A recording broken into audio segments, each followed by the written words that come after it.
Um servo é um motor focado em controle preciso de posição.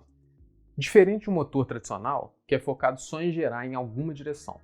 Para isso, o servo vem com um encoder e um controlador acoplado para mover o motor precisamente.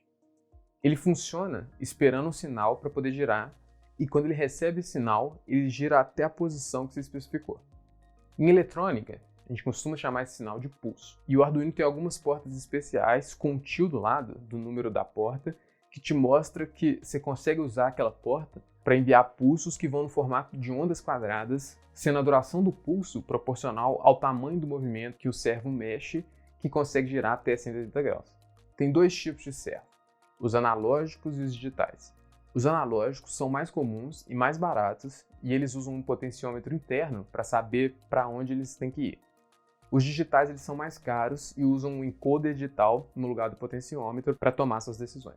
O que vem no kit é o SG90 e ele é do tipo analógico, e para conectar ele no Arduino é bem tranquilo.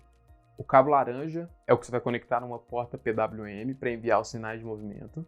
O vermelho e o marrom você já deve saber o que fazer. O vermelho vai para 5 volts e o marrom no ground.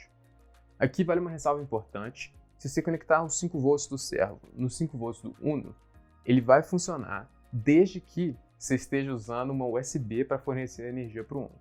Se você estiver usando o adaptador de 9 volts que vem no seu Uno, ele pode estressar o conversor de tensão do seu Uno e pode acabar queimando ele. Então, só use o seu servo conectado no Uno se ele estiver ligado no seu computador ou com uma fonte de energia externa, que pode ser um carregador de celular antigo. Só confere que está escrito nele que ele é de 5 volts. Agora, vamos montar um circuito para controlar um servo usando um potenciômetro e juntando um tanto de coisa que a gente já aprendeu até o momento. A única coisa nova para você nesse diagrama é a fonte de energia externa que a gente está usando, mas ela não tem segredo. É só usar um multímetro para achar qual a polaridade de cada fio, e eu gosto até de emendar um jumper direto nela para já conectar os fios na breadboard. Agora no código tem uma coisa nova, que é um pouco demais para eu te explicar exatamente o que é, mas é só você procurar na internet por programação orientada a objetos, que você vai achar um tanto de coisa sobre esse assunto. Mas basicamente, para ajudar a gente, alguém criou uma biblioteca de código para controlar especificamente o servo motor. Para isso, a gente vai incluir essa biblioteca, que chama servo, no começo do nosso código, para o Arduino saber que a gente vai usar ela. Aí que entra o que eu não vou poder explicar muito, que é o que quer dizer criar um objeto. Mas para a gente, basta saber que antes da gente poder usar o servo no código, a gente precisa criar uma versão dele, que a gente pode dar o nome que a gente quiser, e isso é fundamental se você tivesse vários servos e precisasse que o Arduino fizesse coisas diferentes com cada um deles. Aí a gente define nossos pinos e uma variável para guardar o valor do potenciômetro, e na setup a gente usa um método dessa biblioteca para falar para o Arduino que o nosso servo está conectado naquele pino. No loop, a gente lê o valor do potenciômetro como sempre, e depois a gente usa uma função super útil que chama map, que precisa de 5 valores.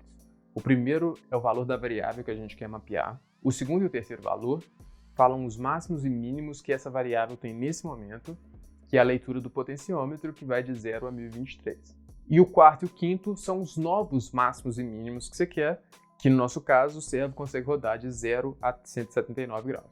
Aí a gente usa outro método da biblioteca servo que manda o pulso de controle.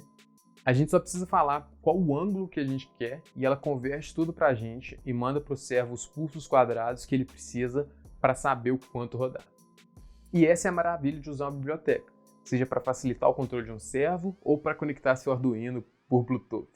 Alguém já criou o código necessário para fazer o trabalho e não tem por que se reinventar a roda.